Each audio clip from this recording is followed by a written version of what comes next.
देखो बेटा, last time पे हम लोगों ने बायोट सेवर्ट लॉ को पढ़ा था। उसके बेस पर हमने कंपैरिजन किया था बायोट सेवर्ट लॉ का कूलम्ब्स लॉ से।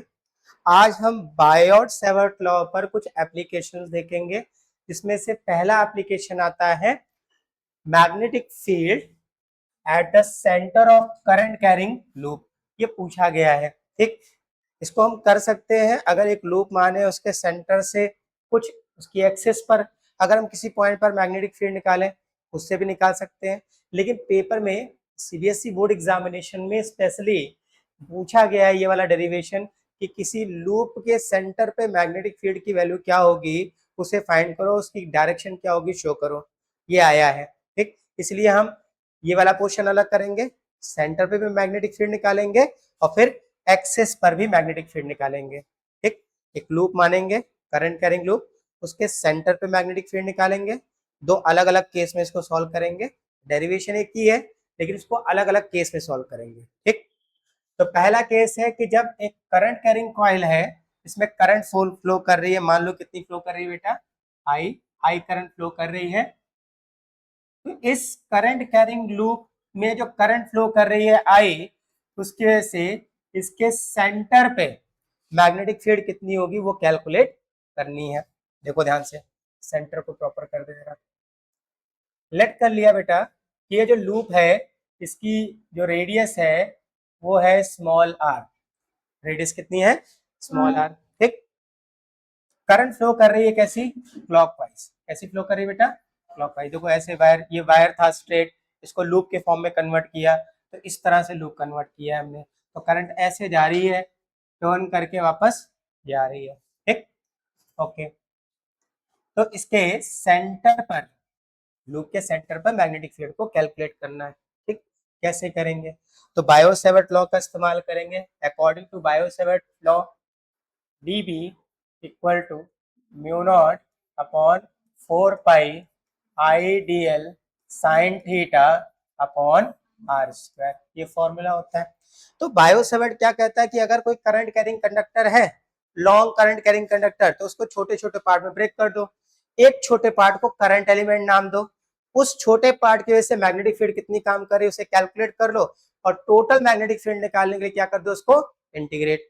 तो हम क्या करते हैं, इस पूरे वायर को छोटे छोटे पार्ट में डिवाइड कर लेते हैं, ठीक है, जिसको बोलेंगे हम लोग करंट एलिमेंट।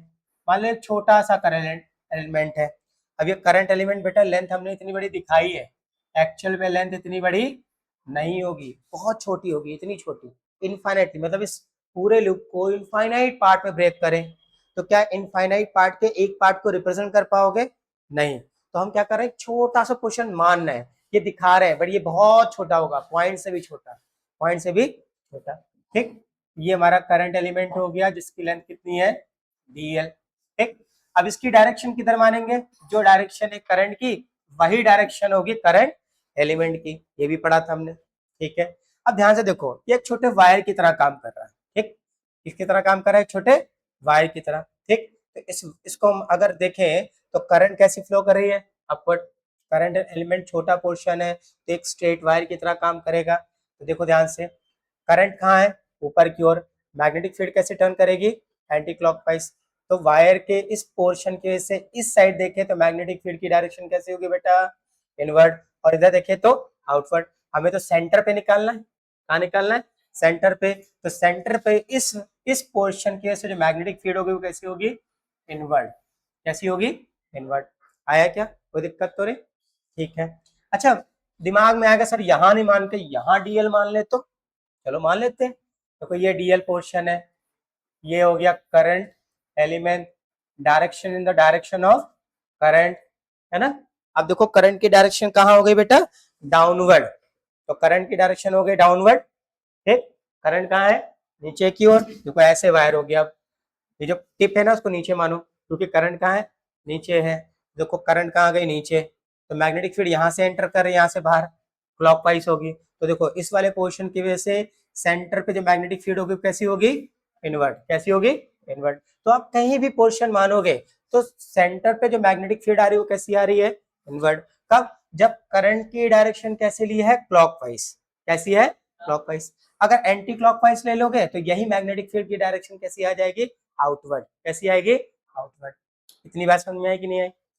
तो सबसे पहले हम ये जो थीटा एंगल है ना ये फाइंड करते हैं, ये किसके बीच में था। तो बायोट सेवर्ट लॉ के अकॉर्डिंग अगर एक करंट एलिमेंट माने, ठीक है, इसकी लेंथ कितनी है dl, तो इससे पॉइंट जिस पॉइंट पर आपको मैग्नेटिक फील्ड निकालनी है उस पर अगर एक पोजीशन वेक्टर ड्रॉ करें तो इस पोजीशन वेक्टर और करंट एलिमेंट के बीच का जो एंगल है वही क्या है बेटा, थीटा। अब यहाँ देखो करंट एलिमेंट ये रहा है, और रेडियस, रेडियस मतलब यही पोजीशन वेक्टर जो सेंटर पे निकालना है वो कैसी है, ऐसे, इस तरह से। तो हमें जो एंगल दिखेगा, देखो ये डीएल हो गया और आर ये हो गया, तो एंगल कितना होगा 90, एंगल कितना होगा 90, ठीक है। तो ये थीटा कितना हो गया बेटा 90, रखते हैं यहाँ पर। तो क्या हो गया डी बी, यानी magnetic field due to this small current element mu not upon 4 pi I D L sine 90 upon R square. ठीक, हम सेंटर पे मैग्नेटिक फील्ड निकाल रहे हैं। अब इसको सॉल्व करें तो क्या हो गया D B mu not upon 4 pi I D L upon R square. कोई समस्या, ठीक है। एक छोटे से करंट एलिमेंट की वजह से सेंटर पे जो मैग्नेटिक फील्ड आ रही है वो कैसी है बेटा, mu not upon 4 pi I D L upon R square. अब पूरे लूप की वजह से मैग्नेटिक फील्ड कैलकुलेट करें तो B equal to integration D B integration, देखो जिसके रिस्पेक्ट में कर रहा हूँ इंटीग्रेट वो वेरिएबल, बाकी सब कौन है यहाँ पे वेरिएबल, तो बेटा डीएल लेंथ क्या है वेरिएबल, बाकी सब तो क्या है, रेडियस चेंज हो रही है क्या, 4 म्यू नॉट अपॉन 4 पाई कांस्टेंट होगा, और आई करंट चेंज हो रही है क्या, नहीं, कौन चेंज हो रहा है डीएल, कौन चेंज होगा डीएल। तो बाकी सब वैल्यूज को बाहर कर दो, mu not I upon 4 pi R square integration DL, integration DL. अच्छा देखो मान लो यहाँ से चलना स्टार्ट करो, लिमिट समझ रहा है, तो जो डीएल की लिमिट है वो क्या होगी, यहाँ से चलना स्टार्ट करो और घूम के वापस आ जाओ, तो कितना चलना पड़ा, डिस्टेंस कितनी हुई, देखो यहाँ 0 मान लो, घूम के वापस जब आओगे तो डिस्टेंस कितनी चलनी पड़ी, सरकमफ्रेंस के बराबर, कितनी चलनी पड़ी, सरकमफ्रेंस के बराबर। यानी जो लेंथ चेंज होगी वो कहां से कहां होगी बेटा, 0 से 2 pi are, 2 pi are, circumference क्या होता है 2 पाई आर, तो डिस्टेंस कितनी चल रही है, यानी जो लेंथ चेंज होगी वो 0 से 2 पाई आर, 0 से 2 पाई आर। कहां से, देखो यहां से चलना स्टार्ट करो और घूम के वापस आ जाओ, तो तुम्हें कितनी डिस्टेंस चलनी पड़ी 2 पाई आर, मतलब जो लेंथ में चेंज हो रहा है वो कहां से कहां होगा, 0 से 2 पाई आर। ठीक, अच्छा, तो b इक्वल टू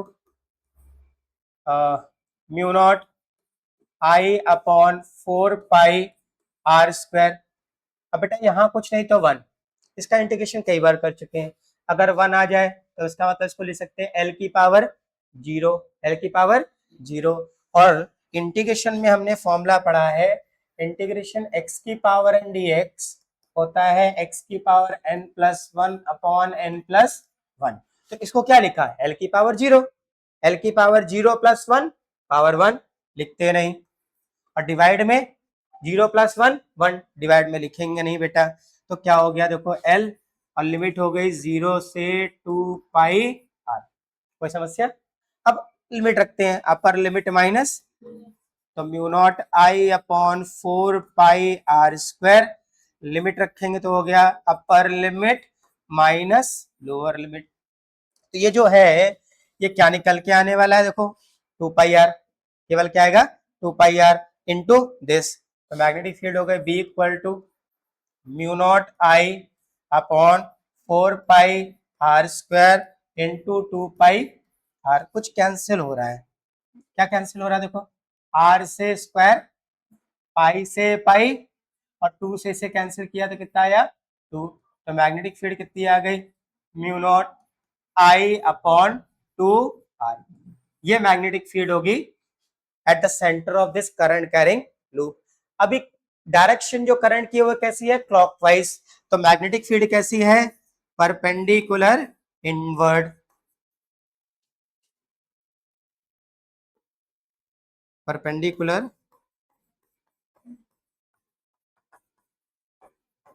इनवर्ड।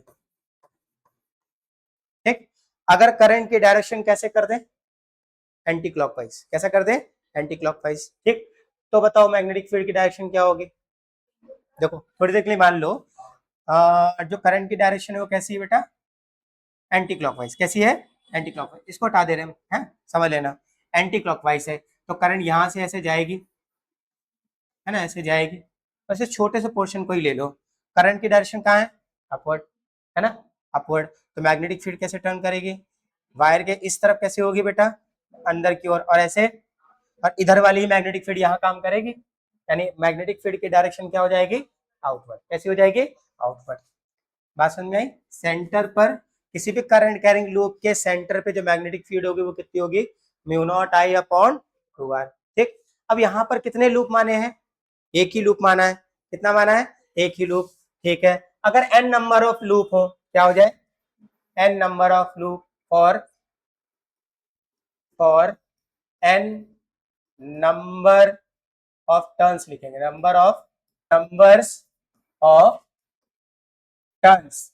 जो लूप माना है उसमें एक ही टर्न है, कई सारे वायर टर्न में हो, सर्कुलर टर्न में हो, तो क्या हो जाएगा फॉर्मूला, देखो b equal to n mu not I upon 2r, 2r।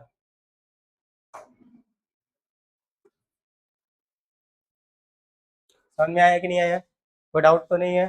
चलो, तो इंपॉर्टेंट पॉइंट में पहला पॉइंट है बेटा कि अगर n नंबर ऑफ टर्न्स है, कितने हैं, n नंबर ऑफ टर्न्स, तो फॉर्मूला हो जाएगा n mu not I upon 2r। भाई देखो फॉर्मूला क्या पढ़ा, फॉर्मूला पढ़ा mu naught I upon 2r, ये एक टर्न के लिए है, तो n नंबर ऑफ टर्न्स के लिए क्या हो जाएगा, n mu not I upon 2r। कभी कभी क्या होगा, पूरा सर्कल नहीं दिया होगा, बोलेगा सेमी सर्कल, क्या बोलेगा, या एक कॉइल है जिसको हाफ बीच से कट कर दिया गया है, ठीक, तो क्या बोलेंगे, सेमी सर्कुलर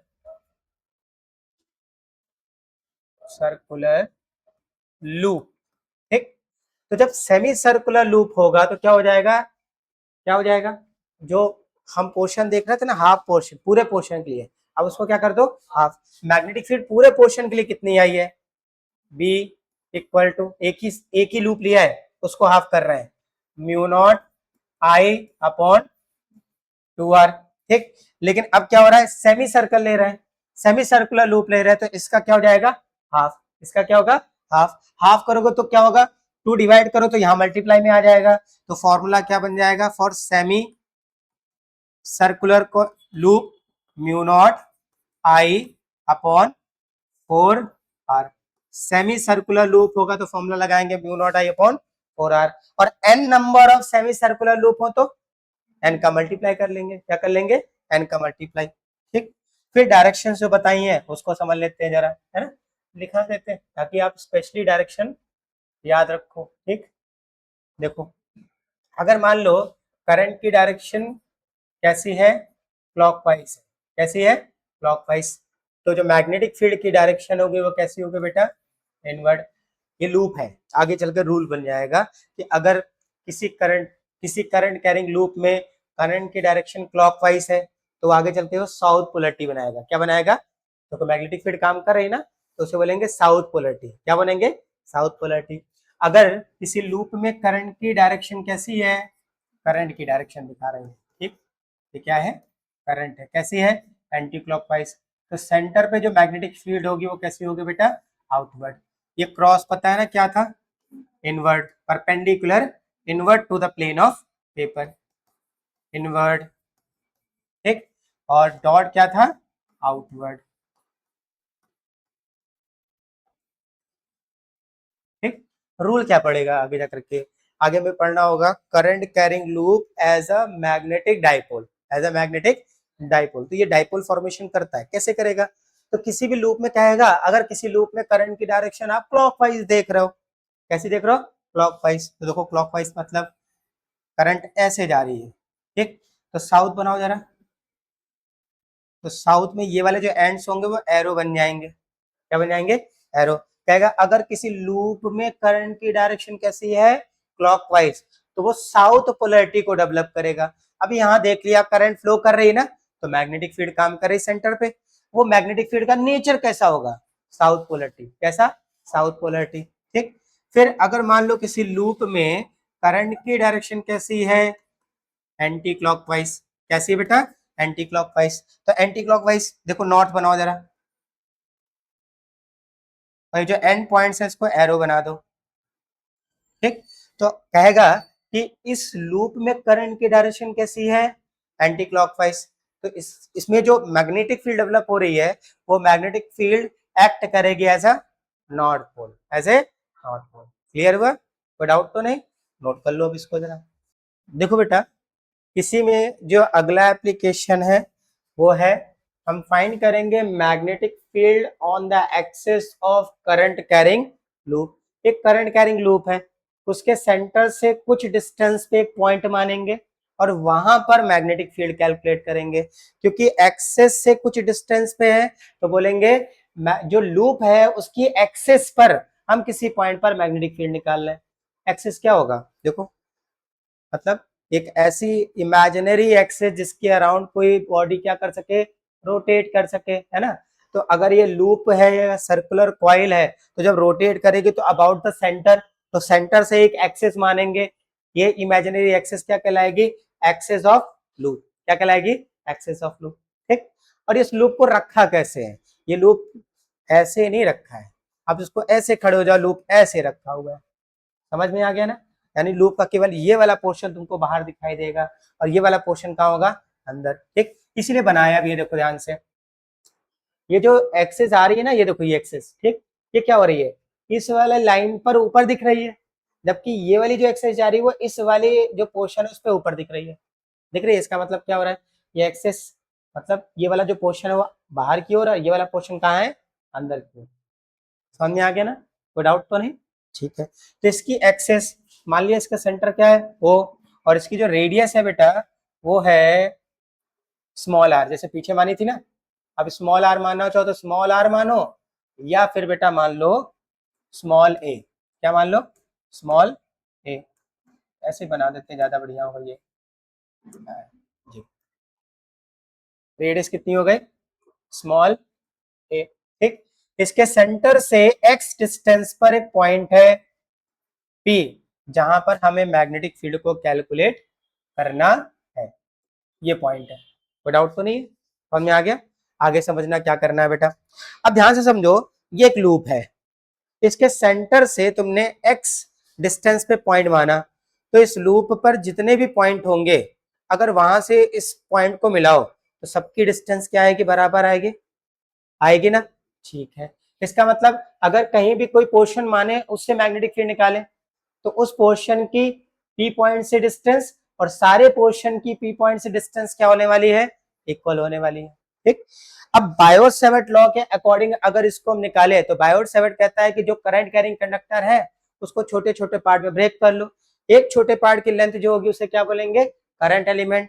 उसकी वजह से किसी पॉइंट पर मैग्नेटिक फील्ड कितनी काम कर रही है उसे कैलकुलेट कर लो, और टोटल मैग्नेटिक फील्ड अराउंड या ड्यू टू द कंडक्टर निकालने के लिए इसको क्या कर दो बेटा, इंटीग्रेट, क्या करना है, इतना दिमाग में रखना है। ठीक, अब करंट की डायरेक्शन बता देते हैं, करंट की डायरेक्शन देखो कैसी है, इस लूप में जो करंट की डायरेक्शन है बेटा वो है एंटी क्लॉकवाइज, कैसी है, एंटी क्लॉकवाइज, मतलब करंट ऐसे आ रही है, लूप ऐसे रखा है तो करंट यहाँ से ऐसे ऐसे और फिर ऐसे ऐसे अंदर बाहर ऐसे बाहर। ठीक, कोई डाउट तो नहीं, समझ आ गया। ठीक है, तो बेटा ये वाले पोर्शन में देखो बाहर आ रही है, ये वाले पोर्शन देखो तो बाहर आ रही है, फिर नीचे पोर्शन में अंदर गए, फिर कैसे जा रही है ऊपर, फिर ऐसे यहाँ से लेके बाहर आ रही है। समझ रहा, फिर से ये वाला पोर्शन कहाँ है, बाहर, और ये वाला पोर्शन कहाँ है, अंदर। तो बाहर वाले पोर्शन में करंट आपको ऐसे जाते दिखाई देगी, नीचे वाले पोर्शन में लगेगा करंट कहाँ जा रही है, अंदर, फिर घूम के आएगी, जब ऊपर देखोगे तो ऐसा लगेगा करंट कहाँ आ रही है, बाहर। बट ये बोर्ड पे रिप्रेजेंट करना पॉसिबल नहीं है, तो इसको थोड़ा सा इमेजिनेशन लेना पड़ेगा कि भैया ये लूप रखा है, इस वाले पोर्शन जो बाहर की ओर है तुमको दिखाई दे रहा है उसमें करंट कैसी आ रही है, ऐसे, तो ऐसे गई तो इधर से क्या होगी, अंदर जाएगी नीचे वाले पोर्शन में, और यहाँ से क्या होगी, बाहर आएगी, क्या होगी, बाहर। तो हम क्या करते हैं, इस लूप को छोटे छोटे पार्ट में ब्रेक कर लेते हैं, दो पार्ट ले लिए, एक एलिमेंट ऊपर मान लिया डीएल और एक नीचे मान लिया डीएल। अब दोनों बराबरी है, बट रिप्रेजेंट करने के लिए इसको डीएल डैश बोल दे रहे हैं, इसको क्या बोल दे रहे हैं बेटा, डीएल। ठीक, डायरेक्शन कैसी होगी, जो डायरेक्शन करंट की होगी वही डायरेक्शन किसकी होगी बेटा, डीएल, करंट एलिमेंट की, ये अपने को पता है।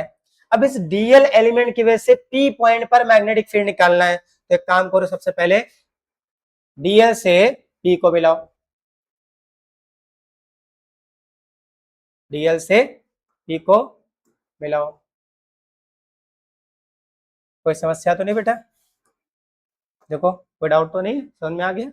अच्छा, इनको नाम दे देते हैं, मान लो ये ए बी हमारा कोई एलिमेंट है टॉप पे, यहाँ पे ऐसा लग रहा है करंट बाहर आ रही है टॉप पे, और जो नीचे है उसमें लग रहा है करंट नीचे अंदर जा रही है, तो इसको नाम दे दिया क्या बेटा, सी डी। ऊपर है टॉप पे एक एलिमेंट जहां पे करंट कहाँ आ रही है, आउटवर्ड, कहाँ आ रही है, आउटवर्ड, और एक नीचे पोर्शन माना जहां पे करंट कहाँ जा रही है, इनवर्ट, कहाँ जा रही है, इनवर्ट। इतनी बात समझ में आई कि नहीं आई।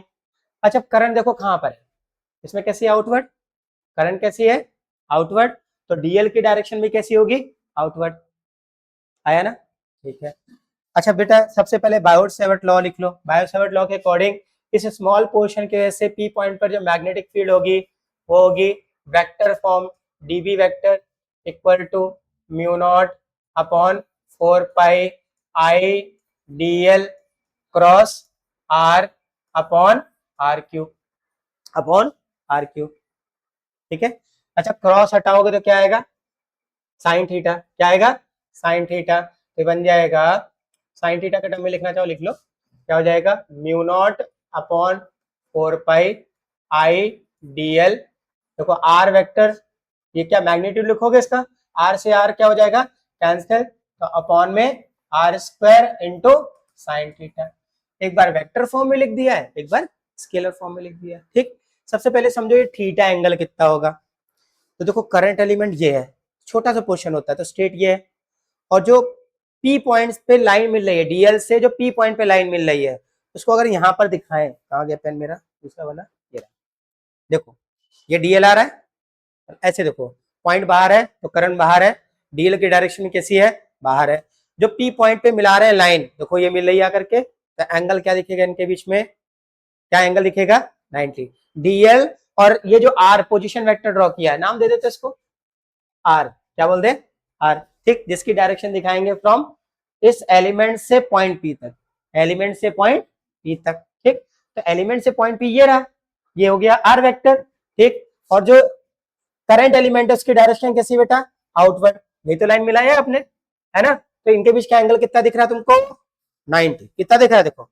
90, तो ये वाला थीटा कितना हो जाएगा, थीटा कितना हो जाएगा 90, तो मैग्नेटिक फील्ड कितनी आई, DB equal to mu not upon 4 pi I DL sine 90 upon R square. अब ये आर स्क्वायर रख रहे हैं, है ना, ध्यान से समझना ये आर स्क्वायर क्या है, देखो ये वाली डिस्टेंस ले रहे हो तुम, ये डिस्टेंस तो हम आर रख रहे हैं, अगर इसको तुमने एक्स माना तो क्या रखते हैं हम, एक्स रखते हैं, चेंज हो सकता है, ध्यान रखना, ये डिस्टेंस देख रहे हो ये वाली, अगर इसको तुम एक्स मानोगे तो यहाँ एक्स आ जाएगा, अगर इसको तुम ए मान लोगे तो यहाँ क्या आ जाएगा, क्लियर है। चलो आगे बढ़ते हैं, साइन 90 की वैल्यू क्या होती है बेटा, तो मैग्नेटिक फील्ड क्या आ गए, DB equal to mu not upon 4 pi IDL upon R square, इतना समझ में आया क्या। अब ये डीबी की यानी जो मैग्नेटिक फील्ड है इसके डायरेक्शन देखते हैं, बहुत अच्छे समझना, जो क्रॉस प्रोडक्ट हम लोगों ने किया था, डायरेक्शन ऑफ डीएल में अपनी फिंगर को रखो, क्योंकि यहाँ पे क्रॉस किसका हो रहा है, डीएल क्रॉस आर का, डीएल क्रॉस आर का, तो देखो ऊपर वाले पोर्शन पे देख रहे हैं डीएल कहाँ है, बाहर है ना, और आर कहाँ आ रहा है, यहाँ आ रहा है, ऐसे आ रहा है, अभी तुम ऐसे मान लो इस तरह से, ये आपका डीएल और ये हो गया आपका आर, अभी हम टेढ़ा नहीं कर रहे हैं, ठीक, ठीक है। अब क्या करना है, इनके बीच का एंगल क्या है, थीटा है, तो करना क्या है, डीएल की डायरेक्शन में फिंगर को रखो, ठीक है, डीएल क्रॉस आर करना है, तो आर की डायरेक्शन में अपने फिंगर को टर्न कराओ, थंब को ओपन करते हुए, तो देखो मैग्नेटिक फील्ड की डायरेक्शन कहाँ आ रही है, अपवर्ड आ रही है ना, लेकिन एक्चुअल में क्या होगा, आर तो बेटा ऐसे है, तो मैग्नेटिक फील्ड कहाँ जाएगी, ऐसे टेढ़ी जाएगी, ठीक है, देखो आर ऐसे रखेंगे तो ये आ रही मैग्नेटिक फील्ड, बट आर तो तिरछा है ना, दिख रहा है ना, आर वेक्टर कहाँ है, ऐसे झुका हुआ है ऐसे एंगल पर, ठीक, तो जब झुका हुआ है तो ये देखो एल की डायरेक्शन डीएल की डायरेक्शन में रखा, आर की तरफ घुमाया ऐसे, तो मैग्नेटिक फील्ड ये। अब इसको टिल्ट करो, डीएल नहीं टिल्ट होगा, आर, आर को नीचे लेके आओ तो देखो मैग्नेटिक फील्ड ये जा रही है, जा रही है। तो इस पी पॉइंट पर इस छोटे पोर्शन की वजह से, इस डीएल की वजह से इस पी पॉइंट पे जो मैग्नेटिक फील्ड की डायरेक्शन दिखेगी वो कहां दिखेगी बेटा, ऐसे, डीवी। डायरेक्शन समझ में आई कि नहीं आई? पक्का यही खेला है बस, केवल इसमें यही समझना है तुमको, ठीक। अच्छा देखो, ये एंगल मान लेते हैं कुछ फाई, अब थीटा नहीं मानना, थीटा यहाँ पर 90 ले चुके हैं तो फाई एंगल मान लिया। क्या मान लिया? Phi angle. अच्छा ध्यान समझना, ये एंगल हो गया फाई, ठीक। अभी आगे और देखते हैं। अब इस स्मॉल पोर्शन को भी अगर हम पी पॉइंट से मिलाते हैं बेटा ऐसे, है ना, ऐसे, तो क्या देखेंगे, ये भी एंगल कितना होगा बेटा, फाई होगा। अब डायरेक्शन निकालते हैं, तो देखो ये आपने मिलाया है, ये आर वेक्टर, ठीक। अब यहाँ पे करंट कैसे जा रही है, अंदर, करंट कहाँ जा रही है, अंदर, तो देखो डीएल की डायरेक्शन इनवर्ड। अब आर कैसा है, ये है, आर कैसा है, ये ऐसे, ठीक। ध्यान देना, करंट कहाँ है, अंदर, तो डीएल की डायरेक्शन भी कहाँ होगी, अंदर, और आर ऐसे है। अब क्या करना है, आर की डायरेक्शन में फिंगर को रखना है, सॉरी डीएल की डायरेक्शन में फिंगर को रखना है, डीएल की डायरेक्शन में फिंगर के रखना है। क्यों रखना है, क्योंकि डीएल क्रॉस आर है, डीएल क्रॉस, अगर आर क्रॉस डीएल होता तो आर के डायरेक्शन में फिंगर रख रखते और डीएल की तरफ घुमा देते, है ना। लेकिन यहाँ क्या है, DL cross R, DL cross, तो डीएल की डायरेक्शन में रखा और मूव कराया किधर, थंब को ओपन करते हुए किधर, आर की डायरेक्शन में। देखो मैग्नेटिक फील्ड कहाँ जा रही है, लेकिन क्योंकि अगर हम ऐसे रखेंगे तो इनवर्ट, बट ये झुकी हुई है तो ये भी तो झुकेगा, यानी मैग्नेटिक फील्ड आपको कहाँ दिखाई देगी, कुछ ऐसी दिखाई देगी बेटा।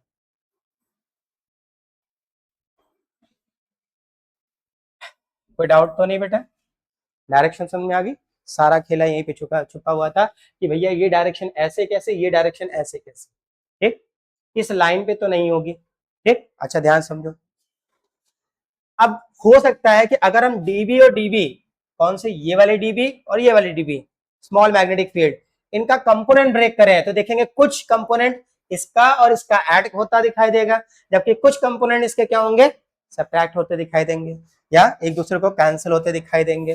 तो कैसे करें बेटा, देखो इस पॉइंट को हम ओरिजिन मान ले, ये एक एक्सेस ड्रॉ कर दें, अच्छे से करते हैं, है ना। अपने पास जब जुगाड़ है तो काम चलाओ कहानी क्यों करें, है ना, अच्छे से, ठीक।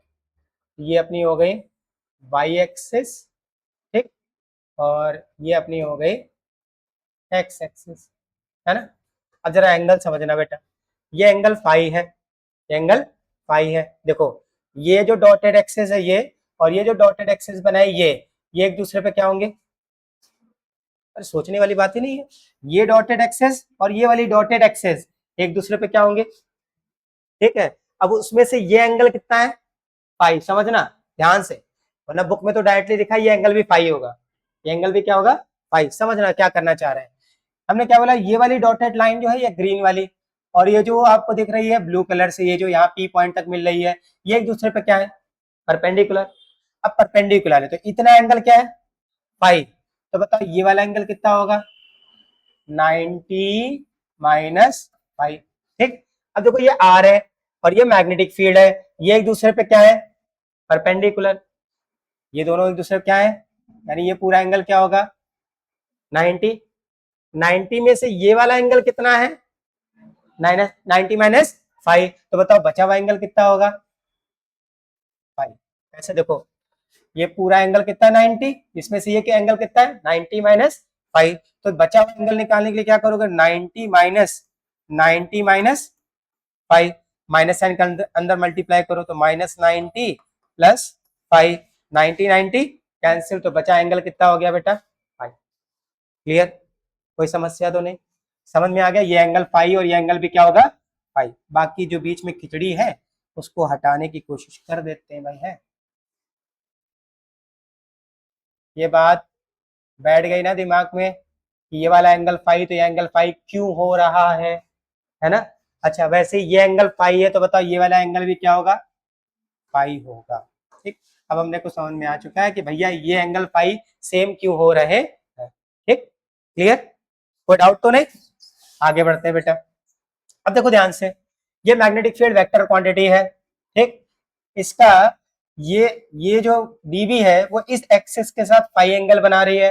तो किसी भी वेक्टर का एंगल से लगा कंपोनेंट क्या होता है बेटा, कॉस कंपोनेंट। क्या होता है, कॉस कंपोनेंट। और उसके जस्ट परपेंडिकुलर कौन सा होता है, साइन कंपोनेंट। आया क्या, थीटा नहीं है फाई है, सॉरी थीटा नहीं, क्या है फाई। तो dB साइन फाई, और ऊपर भी सही कर लो क्या है, कॉस फाई। समझ में आ गया।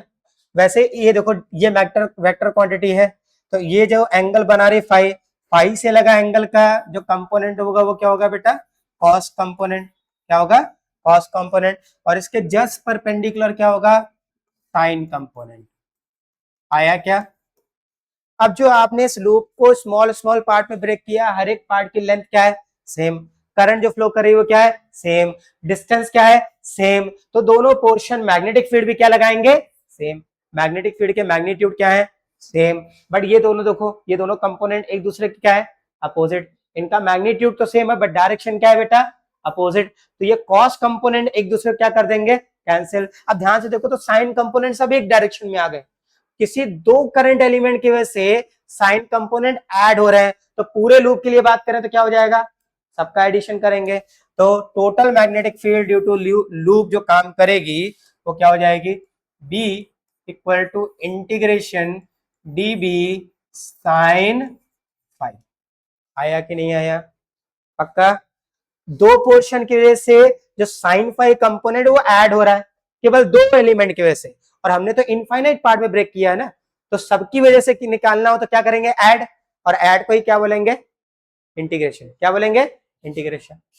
अब डीबी क्या है बेटा अपने पास, देखो ये लिखा है, रखो यहाँ पर। तो integration mu not upon 4 pi I dl upon R square. और देखो साइन फाई की वैल्यू निकाल सकते हो क्या, साइन फाई की वैल्यू निकाल सकते हो क्या। कोई भी एक ट्राइंगल ले लो, देखो ये वाला ट्राइंगल ले लेकर, तो यहाँ एंगल कितना होगा 90, ये एंगल कितना फाई। तो ये बन गया बेस, ये बन गया परपेंडिकुलर, और ये बन गया हाइपोटेन्यूस, बना। तो देखो परपेंडिकुलर क्या हुआ, साइन निकालना है ना, तो साइन क्या होता है, परपेंडिकुलर अपॉन हाइपोटेन्यूस, यानी A upon R, A upon R. इसको हटा देते हैं यहाँ से। तो अपने को समझ में आया कि जो साइन फाई की वैल्यू निकल के आएगी वो आएगी ए अपॉन आर। मल्टीप्लाई कर लो, यहाँ पे वेरिएबल कौन है, डीएल। वेरिएबल कौन है, डीएल। तो B equal to mu not I upon A भी बाहर कर लो, अपॉन 4 पाई आर क्यूब और इंटीग्रेशन डीएल। अच्छा देखो बेटा ध्यान से, फिर वही थ्योरी पीछे जो समझाई थी अभी हमने, कि अगर हम यहां से शुरुआत करें घूम के वापस आए, ठीक है, तो लेंथ में कितना चेंज हुआ, 0 से सरकमफ्रेंस के बराबर, तो 0 से 2 पाई आर। ठीक, तो 2 0 से 2 पाई आर, लेकिन आर रेडियस थी वहां पर पीछे माना था, यहाँ रेडियस क्या है बेटा, ए। तो क्या हो जाएगा 2 पाई ए। कोई समस्या, यहां तक समझ में आ चुका है। ठीक है, आगे बढ़ते हैं, बस आ चुका है। बस इसको इंटीग्रेट करना है, इंटीग्रेट करोगे तो यहाँ कुछ नहीं तो क्या है 1, तो क्या आएगा एल, क्या आएगा एल। इसको आगे लिखते हैं, तो क्या आ जाएगा B equal to mu not I A upon 4 pi R cube और इनटू इंटीग्रेशन किया तो क्या आएगा बेटा एल, और लिमिट हो गई 0 से 2 पाई ए। समझ में आया, इसका इंटीग्रेशन क्या आएगा एल। इसको तो एज इट इज लिखना है, इसकी जगह लिखना है एल, और लिमिट हो जाएगी 0 से 2 पाई ए। अब लिमिट रखो जरा बेटा, तो बी इक्वल टू क्या हो जाएगा, mu not I A upon 4 pi R cube into 2 pi A minus 0। ठीक, माइनस 0 मतलब कहानी खत्म, तो क्या है 2 पाई ए। तो बी इक्वल टू क्या हो जाएगा, mu not I A upon 4 pi R cube into 2 pi A. ठीक, अब देखो कुछ कैंसिल होता दिखेगा क्या, पाई से पाई और 2 से कट किया तो क्या आया 2, ए का मल्टीप्लाई ए के साथ कर दिया, तो बी इक्वल टू क्या हो गया बेटा, mu not I A square upon 2 R cube. ये फॉर्मूला हो गया। अब थोड़ा सा इसमें थोड़ी वैल्यू रखनी, बस आर की वैल्यू कहाँ से निकालेंगे, बस डायग्राम में आ जाओ। देखो ये राइट एंगल ट्राइंगल बन रहा है, बताया ये क्या हो गया हाइपोटेनियस, ये क्या हो गया परपेंडिकुलर, और ये क्या हो गया बेस। अब अगर तुम्हें हाइपोटेनियस निकालना है तो क्या होगा, अंडर रूट परपेंडिकुलर का स्क्वायर प्लस बेस का स्क्वायर होगा ना, यानी आर किसके बराबर under root A square plus X square. बस उसको यहाँ लिखो जरा, क्या बोला, आर किसके बराबर होगा under root A square plus, root का मतलब क्या होता है पावर 1/2, तो आर क्या हो गया ए स्क्वायर प्लस एक्स स्क्वायर की पावर 1/2। हमें किसकी वैल्यू चाहिए भाई, आर क्यूब की, यानी इधर भी क्यूब लगाओ तो इधर भी क्यूब लगा दो, तो R cube equal to A square plus X square, और पावर की पावर क्या होती है मल्टीप्लाई, तो 3 × 1/2 क्या हो जाएगा 3/2, क्या हो जाएगा 3/2। तो बेटा अपने पास जो यहाँ पर आंसर आया मैग्नेटिक फील्ड का वो क्या हो जाएगा B equal to as it is लिखो mu not I A square upon 2, और ब्रैकेट में देखो आर क्यूब की जगह क्या लिखना है तुमको ए स्क्वायर प्लस एक्स स्क्वायर की पावर 3/2।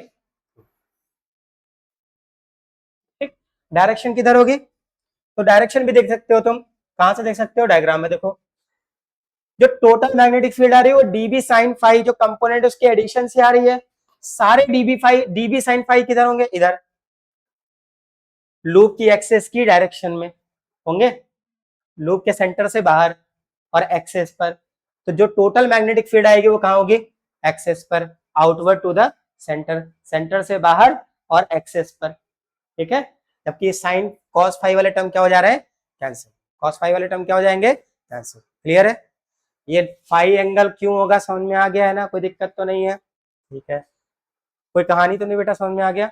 अच्छा अब समझना, इसी से हम जो पीछा डेरिवेशन पढ़ के आ रहे हैं ना, लूप के सेंटर पे मैग्नेटिक फील्ड वो भी कैलकुलेट कर सकते हैं, लेकिन ये थोड़ा कॉम्प्लिकेटेड होगा, अगर सेंटर पे निकालना हो तो पहले तुम्हें ये सॉल्व करना पड़ेगा, फिर इसके बाद जो कंडीशन बताने जा रहे हैं वो रखोगे, तो थोड़ा कॉम्प्लिकेटेड हो जाएगा। हालांकि इस बार 2026 में ये क्वेश्चन आया था, ये डेरिवेशन आया था 3 मार्क्स में, एज इट इज आया था, यही प्रूफ करके दिखाना था। ठीक, अगर सेंटर पे निकालना हो, ठीक है देखो दोनों तरीके बता रहे हैं, एट सेंटर तो सेंटर पे अगर बेटा आपको मैग्नेटिक फील्ड निकालनी हो तो क्या करना पड़ेगा, आ जाओ डायग्राम में तुम्हें खुद समझ में आएगा। अब ये जो पॉइंट पी है जो एक्स डिस्टेंस पे था सेंटर से एक्स डिस्टेंस पे था, इसको कहां ले जाओ सेंटर पे, कहां ले जाओ, तो एक्स की वैल्यू क्या होगी बताओ, देखो अगर ये पॉइंट उठ के यहां आ जाए तो एक्स की वैल्यू होगी क्या होगी जीरो, क्या होगी जीरो। तो बस क्या करना है, जहां तुम्हें एक्स दिख रहा है उसकी जगह क्या रख दो जीरो, देखो आएगी वही वैल्यू, वही फॉर्मूला अगेन निकल के आएगा mu naught I A square upon 2 A square, और देखो इसकी जगह तो जीरो रख दिया, और होल पावर 3/2। पावर की पावर क्या होती है बेटा, पावर की पावर क्या होती है मल्टीप्लाई, तो मल्टीप्लाई करो तो 2 पावर से 2 पावर क्या हो जाएगी कैंसिल, तो ए की पावर 3, और ऊपर क्या है ए की पावर 2, तो 3 पावर से 2 कैंसिल, कैंसिल ना, तो देखो क्या बचेगा B equal to mu not I upon 2 A, और पीछे देखो यही निकाल के दिखाया था, सेंटर पे मैग्नेटिक फील्ड यही निकल के आई थी क्या, तो यहां से भी निकाल सकते हो, पीछे वाला मेथड जो लगाया वो भी फॉलो कर सकते हो। अगर डायरेक्टली पूछता है कि find the magnetic field at the centre of the current carrying loop, तो जो पीछे समझाया उसको लगाना है। ठीक, और अगर पहले ये पूछता है कि किसी भी करंट कैरिंग लूप के एक्सेस से एक्स डिस्टेंस पे पॉइंट है, वहां पर मैग्नेटिक फील्ड कैलकुलेट करो, also find the magnetic field at the centre of this loop, eight the centre of this loop, तो तुम्हें क्या करना होगा एट लास्ट, क्या करना होगा एट द सेंटर, क्या लिख दे value of X equal to zero, why because point P lie at the centre, so the value of X become zero. अब जब जीरो रखोगे तो ये निकल के आ जाएगा, अगेन फिर वही फॉर्मूला आएगा, कोई दिक्कत तो नहीं, समझ में आ गया। अब इसको अच्छे से समझते हुए नोट करो, कहीं डाउट हो तो फिर से पूछ लो, ठीक, क्योंकि ये इंपॉर्टेंट डेरिवेशन हो सकती है इस बार के लिए भी। ठीक, देखो इसके अंदर कुछ कंडीशंस की बात करेंगे बेटा हम लोग, है ना, कंडीशंस क्या होंगी, कि अगर पूछता है कि लूप की दो कंडीशन पड़ी, किस कंडीशन पर मैग्नेटिक फील्ड की वैल्यू क्या मैक्सिमम होगी।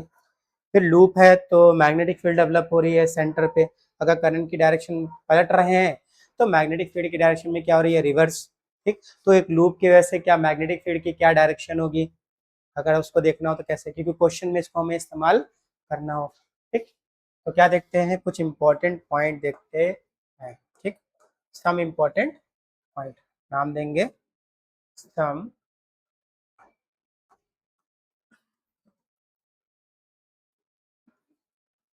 Important points.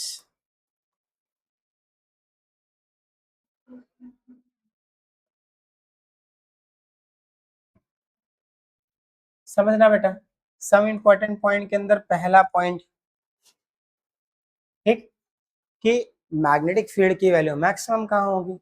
मैक्सिमम कहाँ होगी, देखो मैक्सिमम होगी सेंटर पे। कैसे, देखो मैग्नेटिक फील्ड का फॉर्मूला निकाला, एट द सेंटर निकाला है म्यू नॉट आई अपॉन 2 ए, ये तो निकाला ना। अब आर ले लो तो आर लेना है, और ए माना तो रेडियस चेंज हो रही, कोई दिक्कत वाली बात, सिंबल चेंज कर रहे हैं, रेडियस थोड़ी चेंज हो रही है, सिंबल चेंज। अब यहाँ पे देखें तो मैग्नेटिक फील्ड है inversely proportional to radius of the loop, radius of the loop. तो क्या देखेंगे कि भैया अगर हम सेंटर से दूर जाएंगे तो मैग्नेटिक फील्ड की वैल्यू क्या होगी, घटेगी। भैया क्या बोला, सेंटर से, है ना, रेडियस बढ़ा रहे हैं, रेडियस बढ़ा दें तो मैग्नेटिक फील्ड की वैल्यू, ठीक है, और अगर हम रेडियस हटा दें तो मैग्नेटिक फील्ड की वैल्यू बढ़ जाएगी। ये बात तो समझ में आई। और अगर हम इस फॉर्मूले से देखें, B equal to mu not I A square upon 2 A square plus X square 3/2। अब यहाँ से भी क्लियर हो रहा है कि अगर सेंटर से दूर जाओगे तो डिस्टेंस बढ़ी, डिस्टेंस बढ़ी तो मैग्नेटिक फील्ड घटी। और एक्स अगर जीरो कर दे, एक्स जीरो कर दे तो ये क्या हो जाएगी, मैक्सिमम, मैग्नेटिक फील्ड क्या हो जाएगी, मैक्सिमम। ठीक है, तो क्या देखा, ग्राफ बना लेते हैं इसका हम। जीरो, जीरो तो नहीं बताया बेटा, एक्स को जीरो कर रहे हैं, तो देखो क्या कर रहे हैं, ये हो गया ओरिजिन यानी ए इक्वल टू ए, है ना। और अगर हम सेंटर से डिस्टेंस बढ़ा रहे हैं यानी एक्स इधर या माइनस एक्स जाए, तो सेंटर पे जो मैग्नेटिक फील्ड की वैल्यू है वो क्या है, मैक्सिमम। इसके बाद वैल्यू क्या होगी, decrease as the distance from the centre increases, at the distance from the centre increases magnetic field decreases. Centre से दूर जाओगे मैग्नेटिक फील्ड की वैल्यू क्या होगी, डिक्रीज होगी। मैक्सिमम कहां पर होगी, तो मैक्सिमम होगी एट सेंटर, कहां होगी, सेंटर। कोई डाउट तो नहीं। अच्छा, एक नंबर ऑफ टर्न्स के लिए हमने जो मैग्नेटिक फील्ड निकाली वो कितनी निकाली है, अगर एन नंबर ऑफ टर्न्स हो तो क्या हो जाएगा, तो बी इक्वल टू, बस क्या लगा दो, कैपिटल एन, क्या लगा दो, capital N, mu naught I A square upon 2 A square plus X square की पावर 3/2। एक पीछे क्लॉक रूल डिस्कस किया था हमने, है ना, उसके अकॉर्डिंग अगर आपको करंट की डायरेक्शन कैसी दिख रही है लूप में, क्लॉकवाइज, तो बनेगा साउथ पोलरिटी। और अगर लूप में डायरेक्शन करंट की कैसी है, एंटी क्लॉकवाइज, तो बनेगा नॉर्थ पोलरिटी। ठीक, समझना लूप कैसे रखा हुआ है, तो लूप तो ऐसे रखा हुआ है भाई, कैसे, इस तरह से लूप रखा हुआ है।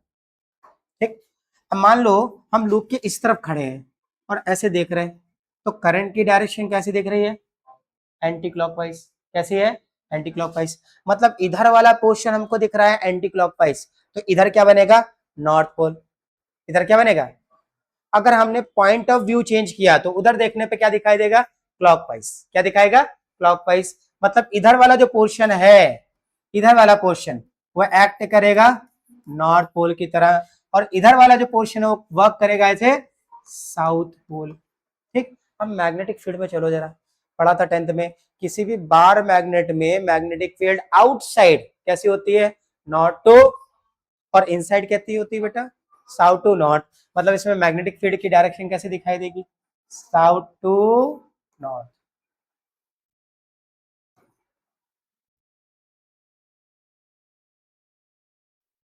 आया क्या, कोई दिक्कत तो नहीं, लूप बिहेव करेगा ऐसे, ठीक है। तो ऐसे जब देखोगे नॉर्थ है, इधर वाला पोर्शन क्या बना नॉर्थ, तो मैग्नेटिक फील्ड हमारी तरफ आ रही है, तो डॉट दिखेगा, क्या दिखाई देगा, डॉट। और अगर मान लो इधर साउथ बनता है इधर नॉर्थ, तो मैग्नेटिक फील्ड दूर जा रही होती, तो क्या दिखता, क्रॉस, क्या दिखता, क्रॉस। कोई डाउट तो नहीं। ये इस तरह से मैग्नेटिक फील्ड की डायरेक्शन भी हम देखेंगे, क्योंकि होगा क्या, अभी क्वेश्चन आएगा, दो लूप है, ठीक है, और ऑब्जर्वर को कहाँ खड़ा कर दिया, दोनों सेंटर की जो लाइन मिला रहे हैं ना उसके बिल्कुल बीचों बीच, ठीक, कह रहा है एक लूप को देख रहा है इधर वाले को, तो क्लॉकवाइज डायरेक्शन दिख रही, तो इधर वाले में जाहिर सी बात है ना, पॉइंट ऑफ व्यू चेंज हो जाएगा, तो एक में क्लॉकवाइज, तो एक में पूछेगा मिड पर जहां वो खड़ा है वहां पर नेट मैग्नेटिक फील्ड क्या होगी, ठीक, या बोलेगा एक के सेंटर पे से दूसरे पर मैग्नेटिक फील्ड की वैल्यू क्या होगी, ठीक, ऐसे बोल सकता है। या लूप ऐसे रख दिए कि इनके एक्सेस एक दूसरे पर परपेंडिकुलर है, एक दूसरे पर परपेंडिकुलर है, यहां से खड़े होकर देखने पर इसमें क्या है, क्लॉकवाइज है, और इसमें क्या है, एंटी क्लॉकवाइज। तो बताओ जहां वो खड़ा है वहां पर मैग्नेटिक फील्ड की वैल्यू क्या होगी, दोनों लूप में करंट जो फ्लो कर रही है उसकी वजह से। तो ऐसे क्वेश्चंस करने होंगे हमें, ठीक, इसीलिए इसको समझा रहे हैं, ठीक।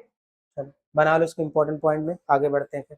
देखो बेटा क्वेश्चन क्या कह रहा है, क्वेश्चन कह रहा है the plane of coil is horizontal, coil का प्लेन कैसा है, हॉरिजॉन्टल।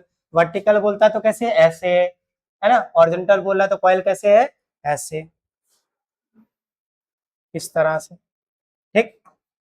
फिर क्या कह रहा है, it has 10 number of turns, यानी कैपिटल एन कितना दे रखा है, 10, ईच ऑफ रेडियस आर बोल दे रहे कितना है, 8 सेंटीमीटर, तो 8 इंटू 10⁻²⁰ मीटर, ठीक।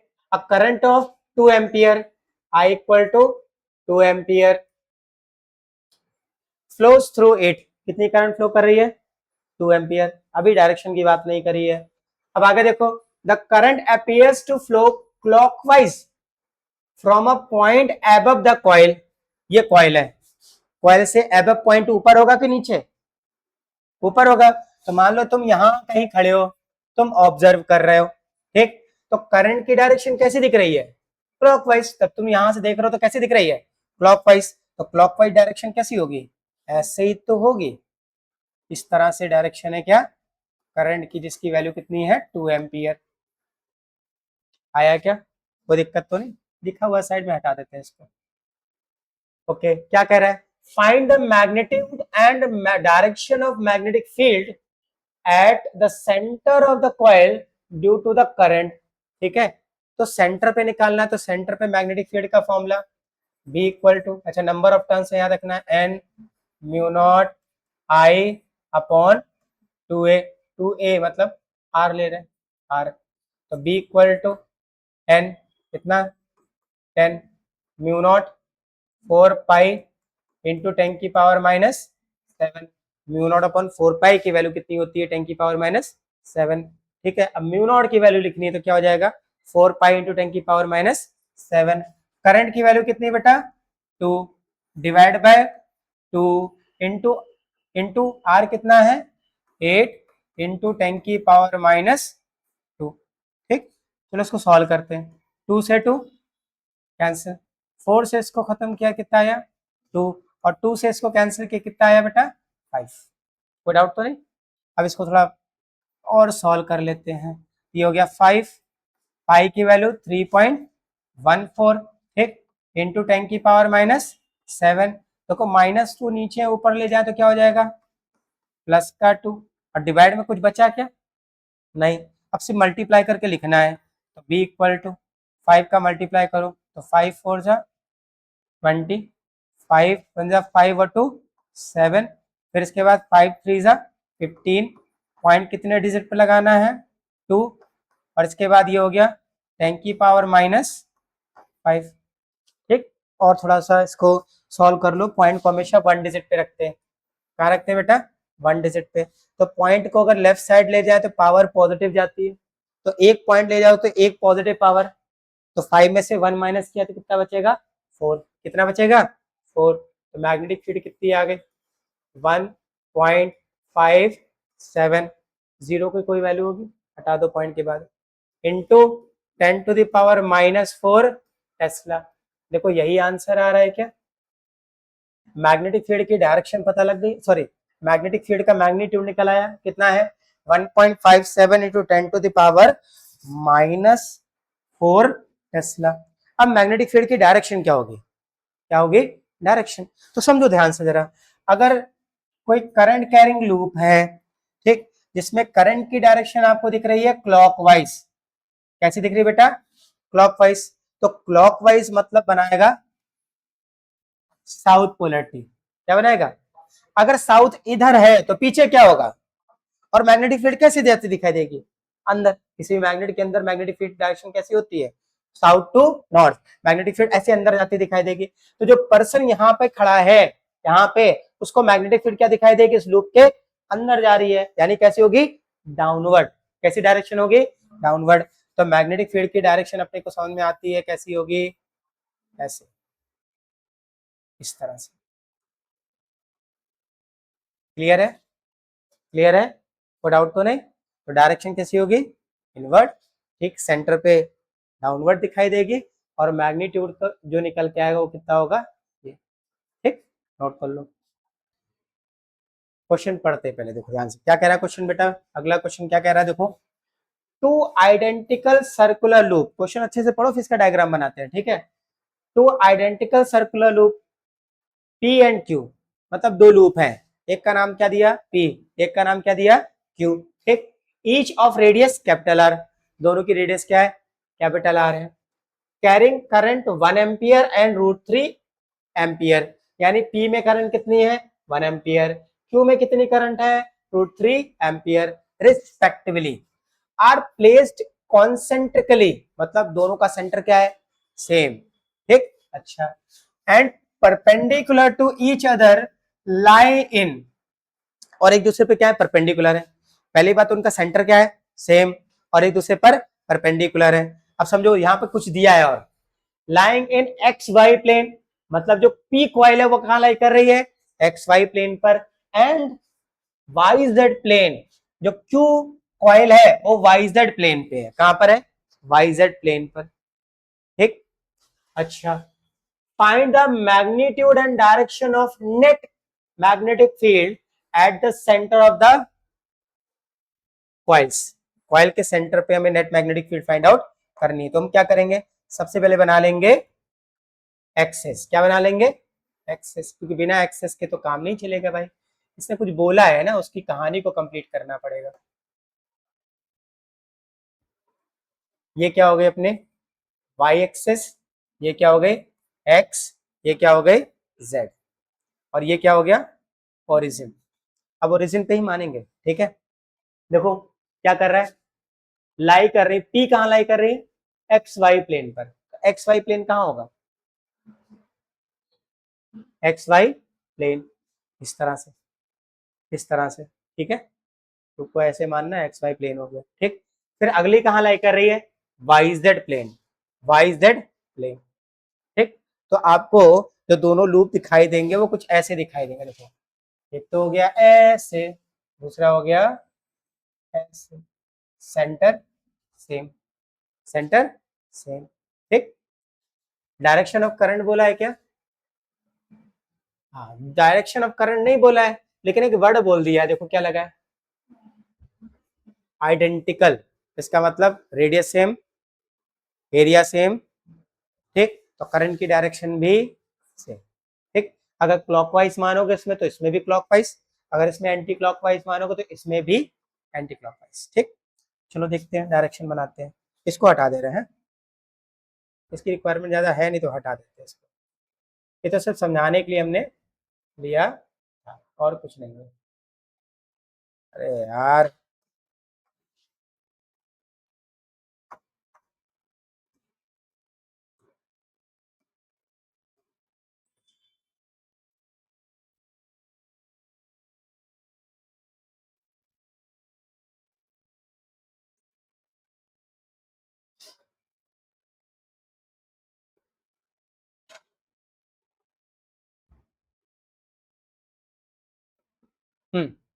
तो दोनों कॉइल जो है हमारी ऐसे हैं, इसको अच्छे से बना लेते हैं जरा। कैसे बनाए?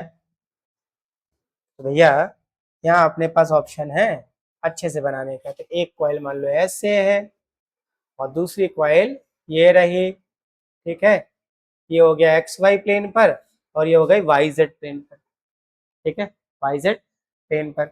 अब इनका सेंटर क्या है बेटा, सेम। सेंटर क्या है, कॉन्सेंट्रिक बोला तो सेंटर क्या होगा, सेम। दोनों की रेडियस क्या है, same, capital R and capital R. अब क्योंकि आइडेंटिकल है तो दोनों में करंट की डायरेक्शन भी क्या माननी है तुमको बेटा, सेम। एंटी क्लॉकवाइज इसमें मानो तो इसमें भी, इसको बोल दे रहे हैं पी, इसको बोल दे रहे हैं क्यू। तो direction of current anti clockwise, यहां बनाओ ऐसे। तो इसमें भी कैसे होगी, एंटी क्लॉकवाइज। आया ना। अब ध्यान से बनना, देखो लूप में करंट ऐसे है ना। तो जो हमने रूल पढ़ा था तो बस को थोड़ा सा चेंज करना है। क्या करना है, हमने क्या पढ़ा था, करंट कैरिंग कंडक्टर को अपने हाथ में ऐसे पकड़ो, है ना। तो देखो थंब की डायरेक्शन क्या बताएगा, करंट, और फिंगर की टर्निंग क्या बताएगा। ठीक, अब चेंज कर लो, क्या कर लो, करंट की जगह पर मैग्नेटिक फील्ड ले लो और फिंगर की कर्लिंग पर मैग्नेटिक फील्ड थी ना, अब क्या मानो करंट। बस क्या करना है, इंटरचेंज, इसको करंट और इसको मैग्नेटिक फील्ड। देखो कॉइल में करंट कैसे फ्लो कर रही है, एंटी क्लॉकवाइज, और कॉइल ऐसे रखी हुई है तो देखो मैग्नेटिक फील्ड की डायरेक्शन क्या दिखेगी तुमको, ऐसे, ये देखो ऐसे। तो मैग्नेटिक फील्ड कहाँ दिखे, यानी ये जो क्यू कॉइल है इसकी वजह से मैग्नेटिक फील्ड की डायरेक्शन सेंटर पे ऐसे बाहर की ओर दिखाई देगी। आया ना, आया, पक्का, ठीक है। तो मैग्नेटिक फील्ड की डायरेक्शन जो हमको दिखेगी due to coil P, centre पे ऐसे दिखेगी, sorry, due to coil Q कैसे दिखेगी, इस तरह से। तो लिख देते हैं magnetic field due to Q. ठीक, अच्छा देखो ध्यान से, इसमें डायरेक्शन कैसी है, एंटी क्लॉकवाइज। मतलब ये वाला जो पोर्शन है वो बाहर है और ये वाला पोर्शन जो है अंदर है। तो करंट आपको ऐसे आते दिखाई देगी, ऐसे, है ना, आया ना। तो भाई ऐसे खड़े हो, फिर से टर्न, देखो करंट ऐसे टर्न कर रही है, ऐसे टर्न कर रही है, इस तरह से लूप ऐसे रखा हुआ है, कैसे रखा है, ऐसे। तो करंट ऐसे टर्न कर रही है, तो फिंगर की टर्निंग करंट की डायरेक्शन, तो थंब किधर आ रहा है, इधर, यानी सेंटर पर due to coil P magnetic field कैसी आएगी, ऐसे। समझ में आया, कैसे जाएगी, इस तरह से आउटवर्ड। भैया देख लो समझ में आया कि नहीं आया, पक्का, ठीक है। फिर समझ लो क्या करना है, सिर्फ इंटरचेंज करना है। तुमने राइट हैंड थंब रूल पढ़ा था, करंट की जगह पर मैग्नेटिक फील्ड लेना है और मैग्नेटिक फील्ड की जगह पर करंट, बस। अब जैसे करंट टर्न कर रही है, बस देखो ध्यान से, करंट कैसे टर्न कर रही है, एंटी क्लॉकवाइज, तो मैग्नेटिक फील्ड आई। करंट कैसे टर्न कर रही है, एंटी क्लॉकवाइज, तो देखो करंट मैग्नेटिक फील्ड कहाँ जा रही है, अपवर्ड। हमें सेंटर पे निकालना है। तो क्यू कॉइल की वजह से जो मैग्नेटिक फील्ड कहाँ जाएगी बेटा, अपवर्ड। और पी कॉइल की वजह से मैग्नेटिक फील्ड कैसी आएगी, इधर की ओर। क्लियर, अच्छा। अब ध्यान से देखो ये दोनों मैग्नेटिक फील्ड कैसी हो रही है, एक ही पॉइंट से स्टार्ट हो रही हैं और पैरेललोग्राम की दो साइड को रिप्रेजेंट कर रही हैं। सॉरी क्यू यहाँ पर आएगा, हो रहा है। तो पैरेललोग्राम लॉ के अकॉर्डिंग जो इनका रिजल्टेंट होगा वो सेम पॉइंट से स्टार्ट होगा और डायगोनल ऑफ पैरेललोग्राम से रिप्रेजेंट होगा। तो क्या हो गया, बी नेट। ठीक है, अब कैसे निकालेंगे इसको, R equal to under root A square plus B square plus 2ab cos theta, क्योंकि बी क्यू और बीपी एक दूसरे पे क्या है, परपेंडिकुलर। तो cos कंपोनेंट क्या हो जाएगा, जीरो। क्या हो जाएगा, जीरो। अब एक एक करके चीजें निकालते हैं। सबसे पहले निकाले magnetic field due to coil P, क्योंकि सेंटर पे निकाला है तो सेंटर पे फॉर्मूला होता है mu not I upon 2 AR, है ना। अब ध्यान देना, ड्यू टू पी कॉइल देख रहे हैं, तो पी कॉइल में जो करंट की वैल्यू कितनी बेटा, 1 एम्पियर। तो म्यू नॉट की जगह पर 4 पाई इंटू 10⁻⁻⁷। ठीक है, एक काम करो, छोड़ो, चलो केवल 1 रखो तो ये हो गया म्यू नॉट अपॉन 2, और रेडियस कितनी है, कैपिटल आर। क्योंकि बाकी चीजों की वैल्यू दे रखी है, रेडियस की वैल्यू दे रखी है क्या, नहीं है, तो ऐसे ही रखो। ठीक, अच्छा, magnetic field due to coil Q क्या हो जाएगा, म्यू नॉट, करंट की वैल्यू कितनी है, √3 अपॉन 2, रेडियस क्या हो गई, सेम, तो हो गया √3 mu not upon 2 capital R. अब नेट मैग्नेटिक फील्ड, तो नेट मैग्नेटिक फील्ड होगी under root B P square plus B Q square आया। अब क्या हो जाएगा, under root B P square मतलब इसका स्क्वायर, तो क्या हो गया म्यू नॉट अपॉन 2r का whole square plus B Q square, तो क्या हो जाएगा √3 म्यू नॉट अपॉन 2r का होल स्क्वायर। अब जब होल स्क्वायर ओपन करो तो अंदर होगा mu naught square upon 4r square, और यहाँ क्या हो जाएगा 3 mu not square upon 4r square. बाहर में कुछ कॉमन ले सकते हैं ना, क्या कॉमन दिखेगा म्यू नॉट अपॉन 2r, क्योंकि जो 4 होगा बाहर आते क्या हो जाएगा 1/2, 1/4 होगा ना, तो 1/2, और r स्क्वायर हो जाएगा, रूट के बाहर ला रहे हैं, अंदर क्या बचेगा बेटा, ये पूरा बाहर निकल गया तो क्या बचा 1, ठीक। इसमें से म्यू नॉट अपॉन 2r बाहर निकल गया तो क्या बचा √3, √3 का स्क्वायर क्या हो जाएगा बेटा 3, क्या हो जाएगा 3, तो 1 + 3 क्या होगा 4, और 4 का √2, तो क्या आया मैग्नेटिक फील्ड, मैग्नेटिक फील्ड जो निकल के आएगी वो क्या आएगी B = 4 नहीं सॉरी 2, और 2 से 2 क्या हो जाएगा कैंसिल, तो क्या हो जाएगा म्यू नॉट अपॉन r आया, ठीक है। तो वो क्या हुआ 1 + 3 4, √4 मतलब बाहर आएगा 2, 2 से 2 कैंसिल, तो आंसर क्या आया म्यू नॉट r। कोई डाउट तो नहीं, ठीक है, नोट कर लो उसको बेटा।